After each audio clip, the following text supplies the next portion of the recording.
Finding God. What if a pill could help you find God faster? Well, a controversial medical study claims an illegal hallucinogenic drug could do just that. But it's setting off a controversy in the medical community. Joining us to explain a little bit more about this study is Dr. James E. Smith, professor and chairman of the Physiology and Pharmacology Department at Wake Forest University Baptist Medical Center. Welcome, doctor. Good morning. Well, how is this different than when I was growing up and hearing about Timothy Leary giving LSD and other hallucinogenics?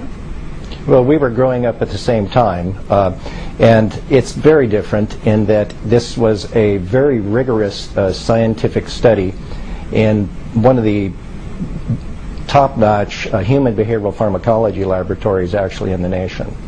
Well, the headline attracted my attention. It says, hallucinogenic in mushrooms creates universal mystical experience. What is a mystical experience? I think a mystical experience is one in which individuals can have in various settings. It can be highly religious circumstances, but generally it's a circumstance where one feels that one is really communing with something more than themselves. I could just see the headlines tomorrow from lay people reading this. Is this God in a pill, if you will? That's really a very interesting question. Even the investigators really talked about it being a significant mystical experience, and these substances, mescaline, which is similar to psilocybin, and even the magic mushrooms, Mexican mushrooms, have been used by Native Americans for some period of time in various religious experiences that were part of their culture. Now, in reading this article, volunteers, because that's what we should call them, were given this, and about 60% said that this would be one of the top 5 experiences of their lives. That is truly remarkable. It is very remarkable, very remarkable. Is there an area where you can see this being abused, or people reading this article and saying, well, I want to have a top 5 experience, sure, and buy some magic mushrooms? That is really always an issue when you find, or when you're working with substances that have effects upon the central nervous system. And in this case, obviously, there's those individuals that would want to do exploration of oneself rather than scientific experimentation.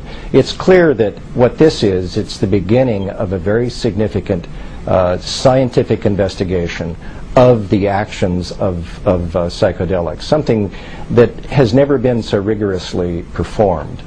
Do you see this being used in terms of severe depression or in end of life when experiences are low to kind of augment one's consciousness, if you will? Yes, I think that that's actually one of the first areas that the group from Johns Hopkins wants to actually look at. They want to look at severely depressed individuals, terminal cancer patients, for example, where some type of mystical experience, at least experienced by I believe it was like 70% of the individuals that they tested, in individuals that are terminally ill. And also we should make it clear that the volunteers did have some effects such as paranoia and anxiety. Can you get into that a little bit? Yes, actually, during the drug, the psilocybin episode, individuals reported kind of a semi-fear, panic, anxiety. So yes, and if we look back in the lessons that you and I are aware of from the 60s, with LSD, for example, there were circumstances where people were using LSD on a fairly frequent basis, and they might have wonderful experiences, and then all of a sudden have a horrible experience, a horrible panic type of circumstance. It's clear that a substance like this can be very dangerous. Anything that distorts the way you're seeing the world can result in panic, and you may engage in activities that may be self-destructive and without even being aware that you're doing it. I was going to say these compounds We don't know a great deal about the science behind that, and I really believe that this study is the first step in that direction. Great. In a Dr. long Smith, time. thank you for joining us. We hope to see you again when these studies continue. Yo.